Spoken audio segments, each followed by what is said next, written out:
Bienvenidos, estimadas amigas e amigos. Es un verdadero honor saludarlos hoy. Pónganse cómodos, busquen un lugar tranquilo, quizás una taza de café caliente, porque lo que vamos a compartir hoy no es una historia común, es una invitación a abrir la mente y a cuestionar, con respeto, pero con firmeza, todo lo que nos han enseñado durante décadas en los libros escolares. A menudo, cuando miramos hacia atrás, imaginamos que el camino de la humanidad ha sido una escalera sencilla. Nos dicen que empezamos en las cavernas, golpeando piedras, y que lentamente, siglo tras siglo, llegamos a la era de la electricidad y el Internet. Pero, ¿y si les dijera que esa historia es incompleta? ¿Y si los restos que encontramos bajo la tierra nos contaran una verdad mucho más profunda y a veces aterradora? Hoy no vamos a hablar de fantasías, vamos a hablar de hechos, de objetos físicos que se pueden tocar, de análisis químicos y de descubrimientos que han dejado a los científicos más brillantes en un silencio absoluto. Vamos a desenterrar 6 verdades que la ciencia oficial ha intentado ocultar, pero que hoy, gracias a la curiosidad de personas como ustedes, ya no pueden ser ignoradas. Imaginen por un momento que la Tierra no es solo nuestro hogar, sino que ha sido, durante millones de años, un escenario para civilizaciones que alcanzaron la cima de la gloria y luego desaparecieron sin dejar rastro, excepto por algunas piezas de metal y máquinas que no deberían existir. Prepárense, porque vamos a descubrir que quizás somos los herederos de un mundo que ya fue explotado y abandonado mucho antes de que naciéramos. Capítulo primero. El navegante de hierro en las tierras prohibidas. Nuestro viaje comienza en el silencio más profundo de los desiertos del mundo. Allí, donde el calor hace que el aire vibre y la arena parece no tener fin, existen las llamadas zonas cerradas, lugares que no aparecen en los mapas turísticos y que están custodiados por el silencio y el olvido. Pero el viento es un testigo que no sabe guardar secretos. A lo largo de los años, cuando las tormentas de arena golpean con una fuerza inusual, el desierto nos devuelve lo que se tragó hace milenios. No estamos hablando de una vasija de barro o de una punta de flecha. Estamos hablando de algo que desafía la razón. Una estructura metálica colosal que emerge de entre las dunas como el esqueleto de un gigante de acero. Los pocos que han logrado ver estas imágenes, fotos prohibidas que desaparecen de la red apenas son publicadas, describen una escena que hiela la sangre. No es una torre ni un monumento, es una enorme tubería de hierro con remaches industriales perfectamente alineados. Su proa, su nariz, está enterrada profundamente en la corteza terrestre, mientras que su parte posterior, con lo que parecen ser motores y toberas, apunta hacia el cielo infinito. Es la imagen de un cohete que se congeló en el tiempo justo un segundo antes de despegar, o quizás un segundo después de estrellarse. La ciencia oficial, cuando se ve acorralada, suele murmurar explicaciones que rayan en lo absurdo. Nos dicen que son pilares rituales o monumentos antiguos para los dioses. Pero seamos honestos, mis amigos. Un campesino de hace 10.000 años no necesita diseñar toberas de enfriamiento con miles de tubos microscópicos para rezarle a la lluvia. Un mecánico, un ingeniero, cualquier persona que haya trabajado con sus manos y herramientas en este siglo, entendería al instante lo que está viendo. Una maravilla de la tecnología aeroespacial. Lo más inquietante viene de los laboratorios de química. Se han tomado muestras de este metal en secreto. Los resultados son imposibles de creer. El cuerpo de este objeto ha permanecido en la Tierra por lo menos 12.000 años, y sin embargo, no tiene ni una mancha de óxido. Brilla bajo el sol del desierto como si acabara de salir de una línea de ensamblaje moderna. ¿Cómo es posible que un metal resista la corrosión durante 12 milenios? Esto sugiere que quien fabricó esta máquina poseía un conocimiento de la metalurgia que nosotros apenas estamos empezando a comprender. Cuando se mira dentro de los motores de esta estructura, se encuentra algo todavía más complejo: sistemas de inyección de combustible que son casi idénticos a los que usamos hoy en nuestros transbordadores espaciales. Posee formas suaves y aerodinámicas diseñadas exclusivamente para una cosa: romper la resistencia del aire y viajar a velocidades supersónicas. ¿Por qué querría alguien de la antigüedad viajar más rápido que el sonido? La respuesta nos hace temblar. Esto no era un templo, era una cápsula de escape, un arca tecnológica construida por seres que sabían que un gran cataclismo, quizás el diluvio universal que mencionan nuestras tradiciones en México y en todo el mundo, estaba a punto de borrar la vida sobre la superficie. Al parecer, algo salió mal. El botón de encendido nunca se presionó, o quizás el destino decidió que esa nave se quedaría en tierra para siempre. El equipo pereció y la nave quedó allí, como un monumento eterno a un escape que no ocurrió. Pero una nave es solo metal muerto si no tiene un cerebro que la dirija. Y lo más asombroso es que, mientras este cohete descansaba en el desierto, en otra parte del mundo, el mar nos entregaba el cerebro electrónico de estas civilizaciones perdidas. Un cerebro hecho de bronce y sabiduría que pondría a temblar a los matemáticos más brillantes de nuestra era. Dejemos por un momento el calor sofocante del desierto y las arenas movedizas, y trasladémonos a las aguas azules, profundas y misteriosas del mar Mediterráneo. El tiempo retrocede en nuestra mente hasta la primavera del año 1900. Imaginen por un instante a un grupo de buceadores griegos, hombres de manos rudas y rostros curtidos por la sal y el sol, que se ganaban la vida buscando esponjas naturales en el fondo del océano. Una tormenta feroz, con olas del tamaño de casas, los obligó a refugiarse cerca de una pequeña y rocosa isla llamada Anticitera. Cuando el mar finalmente se calmó y recuperó su color turquesa, uno de los buceadores, un hombre valiente llamado Elías Estadiatis, decidió descender a las profundidades para ver qué tesoros ocultaba el lecho marino. Pero al salir a la superficie, Elías estaba pálido, sus ojos estaban desencajados y su cuerpo temblaba de puro terror. No había encontrado esponjas, había encontrado un cementerio de gigantes. En el fondo, a más de 40 metros de profundidad, descansaban los restos de un antiguo naufragio romano de hace 2000 años. Entre la arena y la oscuridad yacían estatuas de bronce y mármol que parecían cadáveres humanos esparcidos por el suelo. Era una escena digna de una pesadilla. Los buceadores comenzaron a rescatar lo que podían: estatuas preciosas, joyas y vasijas de vino.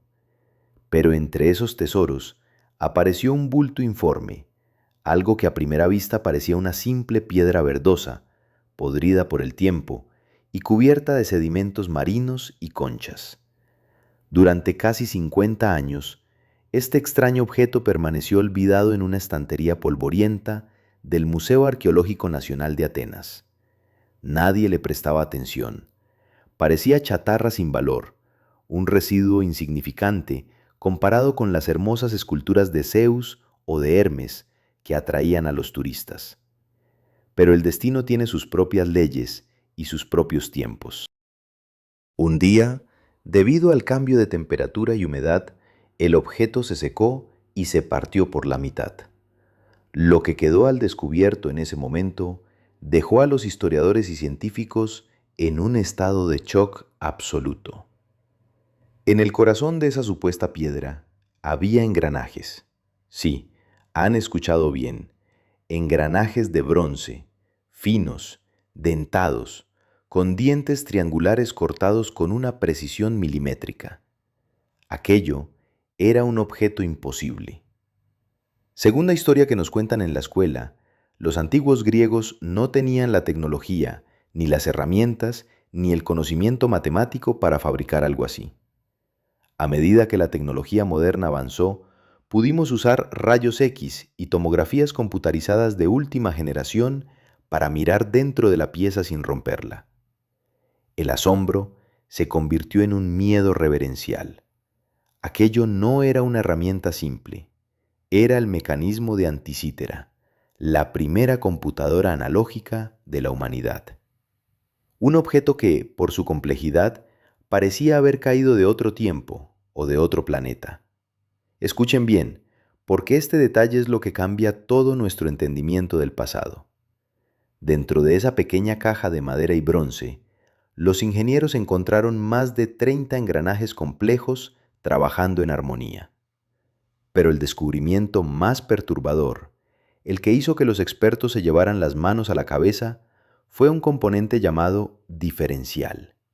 Para nuestros amigos mecánicos que nos escuchan, o para aquellos que disfrutan arreglando sus propios vehículos, el diferencial es ese conjunto de engranajes que permite que las ruedas de su automóvil giren a distintas velocidades cuando usted toma una curva.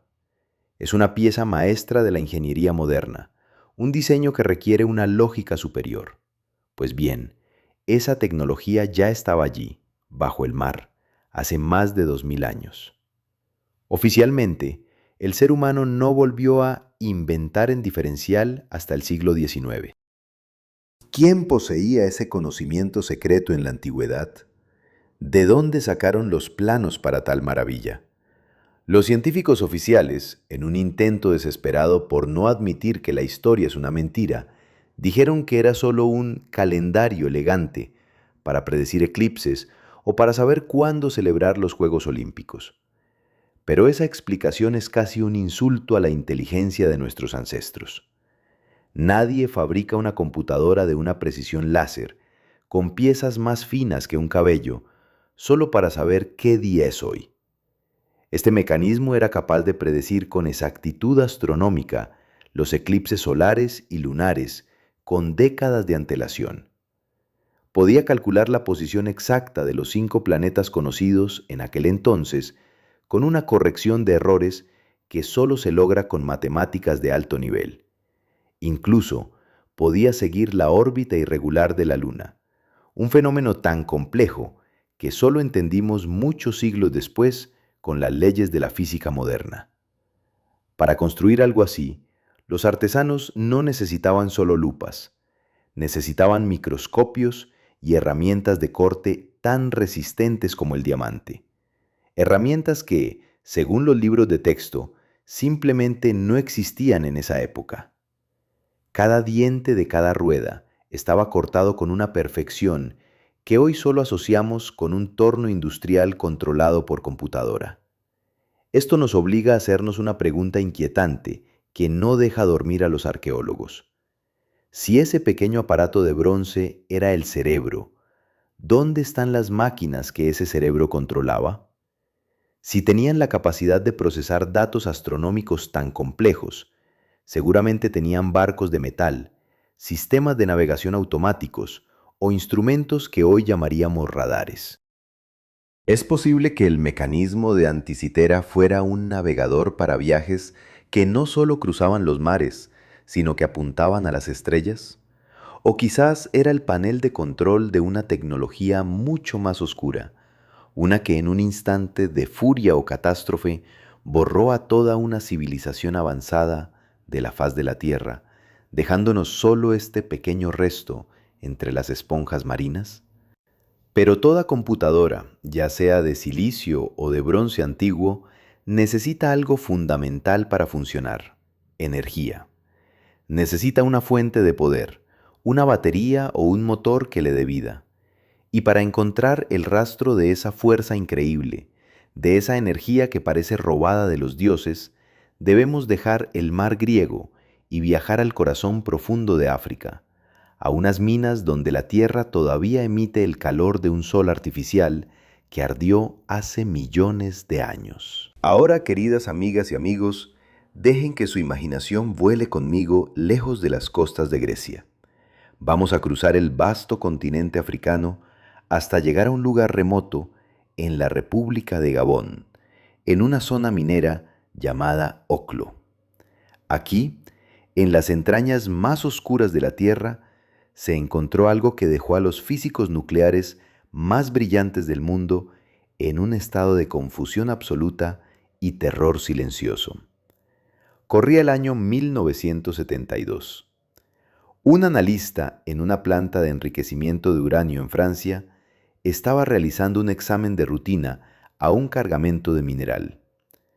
Al analizar una muestra que venía directamente de la mina de Oclo, descubrió algo que simplemente no podía ser real. Al uranio le faltaba su componente más valioso y peligroso, el isótopo 235. Para que ustedes, que nos escuchan en casa, me entiendan de una manera sencilla, es como si alguien hubiera entrado en una caja fuerte blindada, hubiera abierto una bolsa de monedas de oro y se hubiera llevado el metal precioso, dejando solo el cobre, sin romper el sello de la puerta. En la naturaleza, el uranio siempre, absolutamente siempre, tiene una proporción fija de isótopos. Es como una ley universal, una huella dactilar de la creación de nuestro sistema solar. Pero en Oclo, esa huella había sido borrada.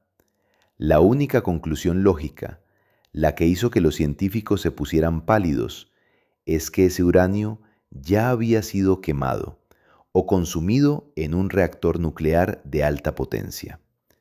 Pero aquí es donde la historia se vuelve realmente inquietante, casi aterradora. Ese mineral de uranio tiene una antigüedad comprobada de 2.000 millones de años. Escuchen bien esa cifra, por favor. 2.000 millones de años. En esa época, según la ciencia que nos enseñan en los libros oficiales, en nuestro planeta solo existían bacterias simples viviendo en los océanos. No había plantas, no había animales y, por supuesto, se supone que el ser humano no aparecería hasta miles de millones de años después. Entonces, ¿quién construyó una planta de energía atómica con tecnología de fisión en una época tan remota que la Tierra era apenas un mundo primitivo? Los científicos del gobierno, intentando desesperadamente defender lo que dicen los libros de texto y no perder sus empleos, se inventaron rápidamente una explicación que parece sacada de un cuento de hadas. Dijeron que fue un reactor natural. Afirmaron que, por una coincidencia imposible entre millones, el uranio se juntó solo. El agua de los ríos actuó como moderador y el reactor se encendió por accidente. Pero, amigos míos, seamos serios. Cualquiera de ustedes que haya trabajado en una fábrica, que sepa de mecánica o que entienda cómo funciona una caldera, sabe que un reactor nuclear no es un accidente. Es una máquina de precisión matemática absoluta. Para que un reactor funcione durante miles de años sin explotar y sin apagarse, se necesita un control inteligente. Se necesita agua de una pureza increíble, filtros sofisticados y un sistema de moderación que hoy en día solo logramos con computadoras y sensores electrónicos de última generación. Si el nivel de agua sube demasiado, el reactor se apaga. Si el agua se evapora muy rápido, el reactor explota como una bomba atómica. Sin embargo, el reactor de Oclo funcionó con una estabilidad perfecta, generando una corriente de energía constante, suave y poderosa durante cientos de miles de años. Eso no es obra de la casualidad ni de la madre naturaleza. Eso es diseño inteligente. Es ingeniería de una civilización que dominaba el átomo cuando el resto del mundo era solo barro y roca. Pero hay un detalle más que les volará la cabeza. Los ingenieros modernos tienen un problema gigantesco. ¿Qué hacer con la basura radioactiva? Esos desechos son mortales y duran miles de años. Pues bien, en Oklo, los restos del consumo nuclear fueron enterrados y sellados de manera tan magistral en sarcófagos de piedra natural que 2.000 millones de años después no se ha filtrado ni un solo miligramo de radiación al suelo o a los ríos cercanos. Es un sistema de gestión de residuos radiactivos que es, sencillamente, superior al que tenemos nosotros en pleno siglo XXI. Imaginen por un momento ese paisaje antiguo, un mundo joven, pero bajo su suelo vibraba una tecnología de un poder incalculable. ¿Para qué servía esa energía? ¿Acaso alimentaba ciudades gigantescas que hoy han sido devoradas por la selva y convertidas en polvo? ¿O era parte de una red global de minería para extraer los recursos de nuestro planeta y llevarlos a otros mundos?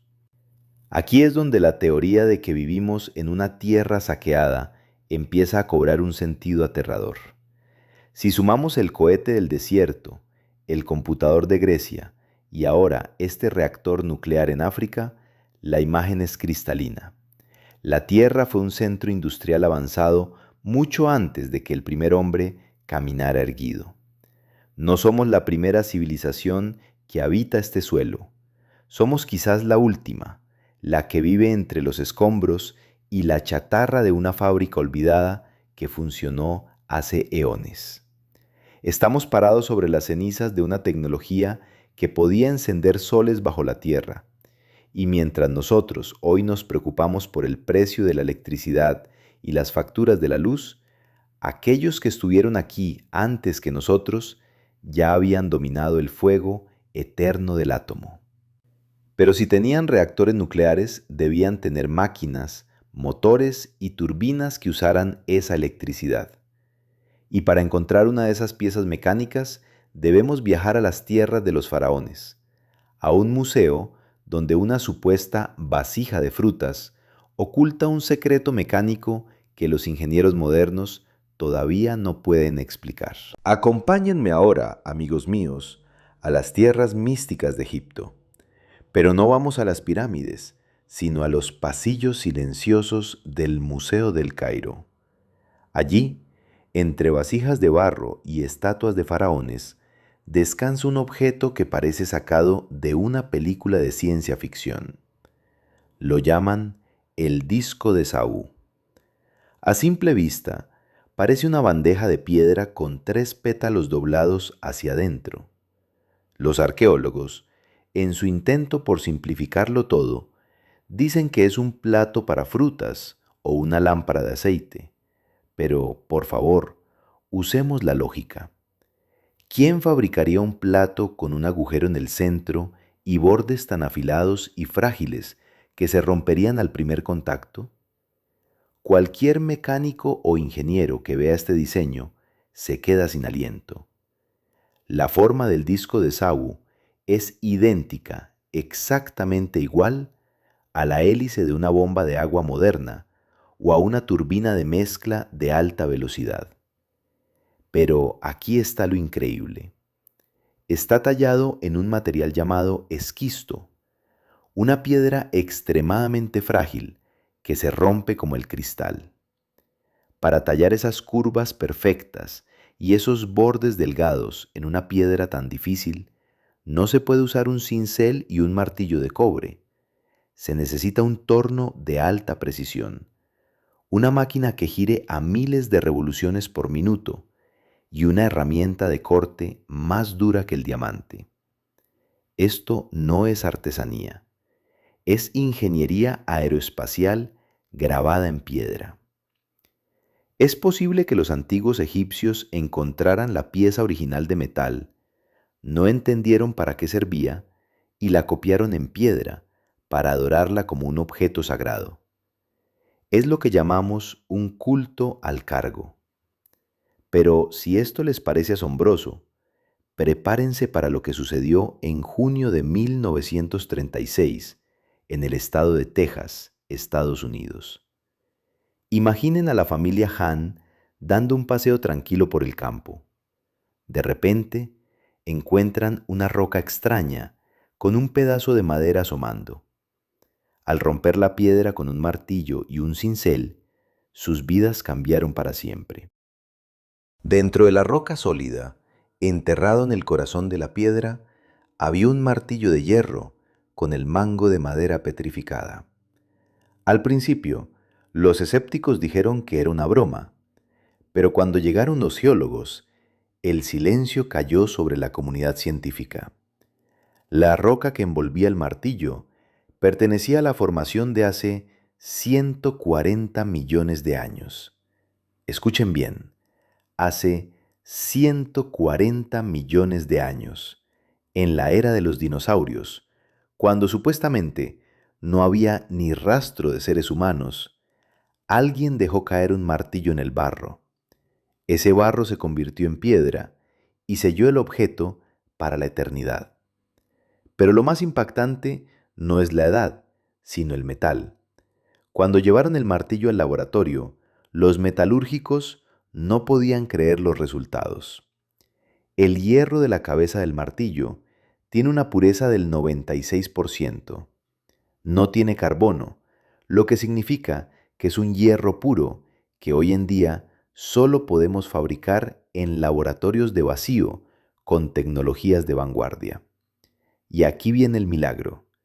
A pesar de tener millones de años, el martillo no tiene ni una sola mancha de óxido. Está tan brillante como el día en que su dueño lo perdió. Quien fabricó ese martillo conocía el secreto del hierro eterno. Poseía una química que nosotros, con toda nuestra ciencia moderna, todavía estamos tratando de alcanzar. ¿Quién caminaba entre los dinosaurios con herramientas de alta precisión? ¿Eran viajeros del tiempo? ¿O acaso somos nosotros los que hemos olvidado que nuestro planeta ya tuvo dueños inteligentes hace millones de años? Estamos viendo las pruebas de que el pasado no es lo que nos contaron. Es un rompecabezas de piezas de metal, reactores nucleares y herramientas imposibles que nos dicen una sola cosa: no somos los primeros y quizás no seremos los últimos en este ciclo eterno de la Tierra. Para terminar nuestro viaje, queridos amigos, debemos dejar las arenas cálidas y viajar a un lugar donde el frío muerde los huesos: las montañas de los Urales, en Rusia.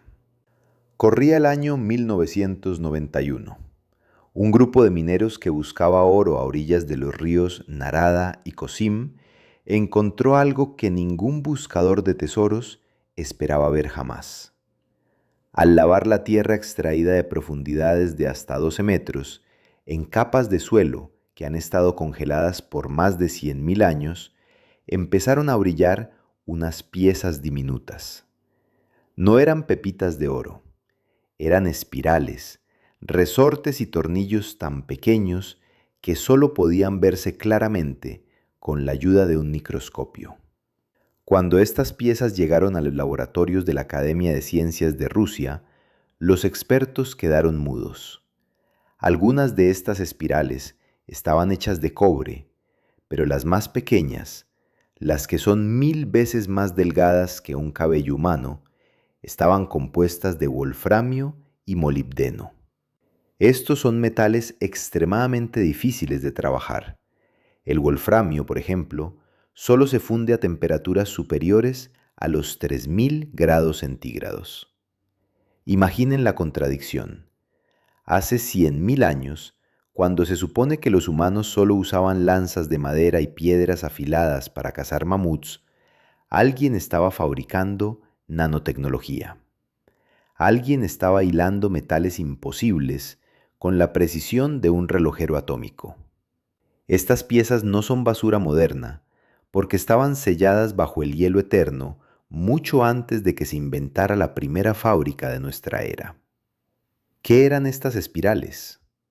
Algunos científicos sugieren que estamos ante los restos de una civilización que no usaba cables gruesos como nosotros, sino polvo inteligente. Miles de millones de nanorobots que flotaban en el aire, controlando el clima o transmitiendo información de manera inalámbrica por todo el planeta.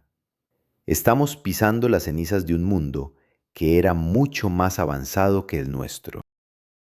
Esto nos lleva a la reflexión final de hoy, la que quizás es la más difícil de aceptar. Al mirar el cohete del desierto, el computador de Grecia, el reactor de África, el martillo de Texas y la nanotecnología de los Urales, la imagen completa se revela ante nuestros ojos. La Tierra no es el paraíso virgen que nos contaron, es una mina abandonada. Somos como niños que juegan en el patio de una fábrica que cerró hace millones de años. Vivimos sobre los escombros, sobre el metal oxidado y los desechos de seres que vaciaron las venas de nuestro planeta para extraer sus recursos y luego se marcharon, o quizás se destruyeron a sí mismos con su propio poder. Ustedes, que han vivido y han visto tanto, saben que nada en la vida es casualidad. El hecho de que estos objetos estén apareciendo ahora es una señal. Es un recordatorio de que la soberbia del ser humano es frágil. Nos sentimos dueños del mundo con nuestros teléfonos y satélites, pero hace millones de años, alguien ya hizo todo esto y desapareció. ¿Qué dejaremos nosotros a los que vengan después? ¿Un martillo oxidado? ¿O seremos capaces de aprender de los errores de los antiguos y entender que no somos los dueños de la tierra, sino solo sus inquilinos temporales? La verdad está allá afuera, esperando a ser vista por aquellos que no tienen miedo de mirar más allá de lo evidente. Les agradezco de todo corazón que me hayan acompañado en este largo recorrido. Su curiosidad y su respeto por la historia son la luz que mantiene viva la búsqueda de la verdad. Si este relato les ha tocado el alma, les invito a que lo compartan con sus seres queridos, con sus hijos y nietos, para que ellos también aprendan a cuestionar y a pensar por sí mismos. No olviden suscribirse a nuestro canal y dejar su comentario. Leo cada una de sus palabras con mucha atención. Que la sabiduría los acompañe siempre. Nos vemos en el próximo descubrimiento.